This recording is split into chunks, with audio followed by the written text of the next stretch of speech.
अब इस पे हम बात कर लेते हैं। नुमाइंदा खुसूसी बराए खेल शाहिद हाशमी हमारे साथ मौजूद है। मैच पे भी बात करेंगे, वो तो हम लाजमी हाँ। करेंगे, लेकिन आगाज जो है हम जरा इसी से कर लेते हैं कोचिंग स्टाफ पे। शाहिद भाई अस्सलाम वालेकुम, गुड मॉर्निंग और वेलकम टू भारत सवेरा।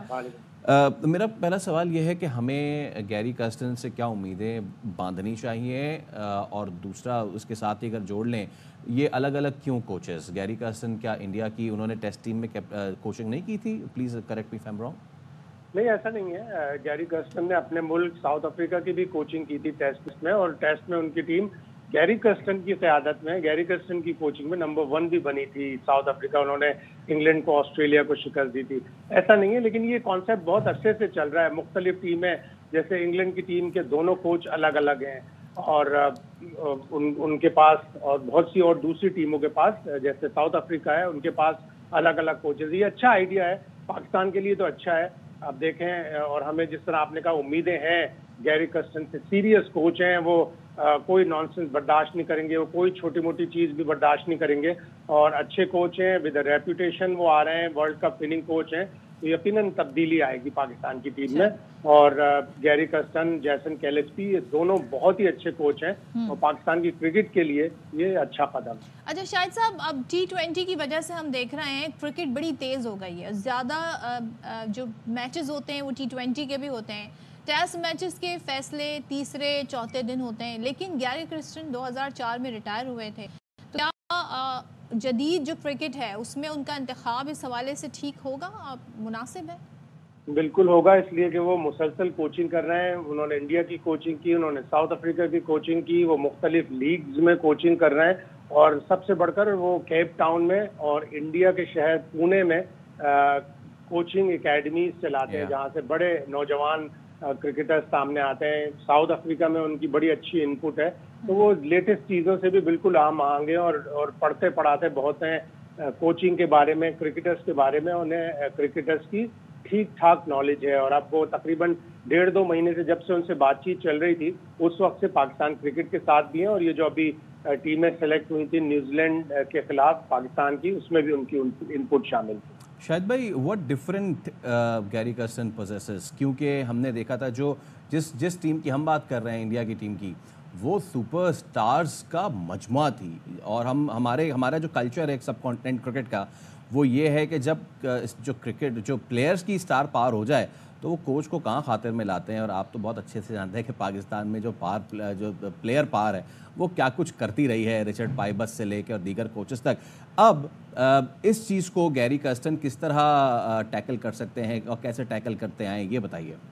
नहीं, गैरी कर्स्टन ने इंडिया में भी प्लेयर्स पावर को बड़ा ज़बरदस्त तरीके से हैंडल किया था, इसलिए कि जब उन्होंने कोचिंग संभाली थी तो ग्रेग चैपल एक काफ़ी बड़े तनाज़े के बाद हटाए गए थे। तो गैरी कर्स्टन को इन सारी चीज़ों की आदत है। जिस तरह मैंने कहा ना, वो बड़े सीरियस आदमी है, वो कोई छोटी मोटी चीज़ भी बर्दाश्त नहीं करते, तो वो यकीनन इसको डील कर लेंगे।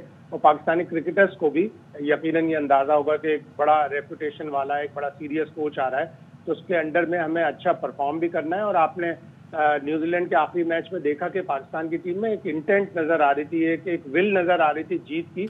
और ये अच्छा हुआ पाकिस्तान के लिए कि पाकिस्तान को वर्ल्ड कप से पहले एक थोड़ा सा झटका लग गया कि न्यूजीलैंड की एक इनएक्सपीरियंस टीम ने पाकिस्तान को 2-2 पर मजबूर किया। शाहिद साहब, ये झटका बड़ा ही खतरनाक झटका था, ये झटके नहीं लगने चाहिए, और वो भी वर्ल्ड कप से कुछ टाइम पहले, बस ऐसी टीम से और ऐसी टीम से। मैं तो खुश नहीं हूँ एज ए सिटीजन, मैं खुश नहीं हूँ इस परफॉर्मेंस से। ना मुझे कोई जो रिजल्ट आया कि मैच जी सीरीज़ बराबर हो गई, उस पर हम जश्न मना रहे हैं। तो शाहिद साहब, ये एक मैच की बुनियाद पे हम आखिरी मैच पे कह रहे हैं जी बड़ा अच्छा परफॉर्म किया। What about the rest of the matches जो हमने सीरीज़ में खेले? देखिए, पाकिस्तान की टीम हमेशा उस वक्त अच्छा परफॉर्म करती है जब उसकी पुश दीवार से लगी हो। तो अच्छा है, पुश दीवार से लगती रहे।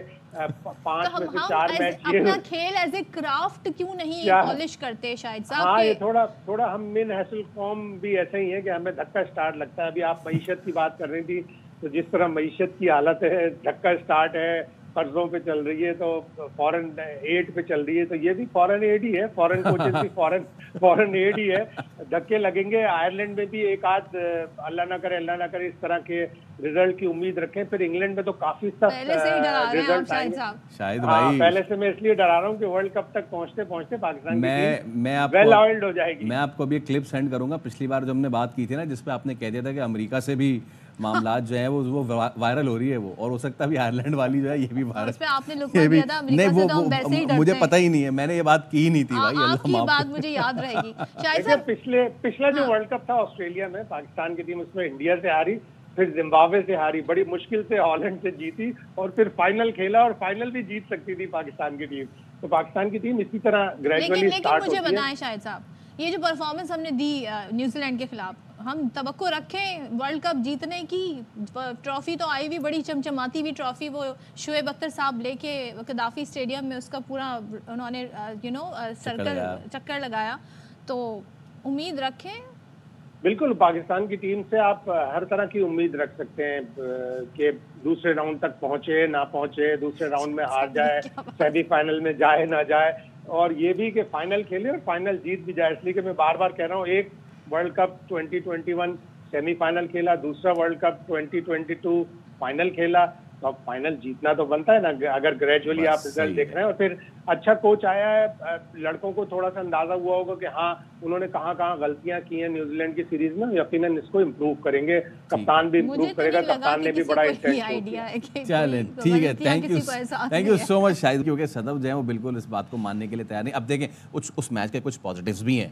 बाबर आजम की इंटेंट बड़ी जबरदस्त थी, उन्होंने आते ही बहुत अच्छा खेला, जो उनके नाकिद कहते हैं कि वो इंटेंट पे शक ही नहीं कर रही। हाँ ना, लेकिन देखिए उन्होंने सिर्फ इंटेंट नहीं दिखाई, उन्होंने इस बार करके भी दिखाया, और उन्होंने जो 70 कम 1 रन बनाए ना, हाँ, तो वो कुछ पॉजिटिव्स भी हैं। पॉजिटिव्स पे हमें रहना चाहिए,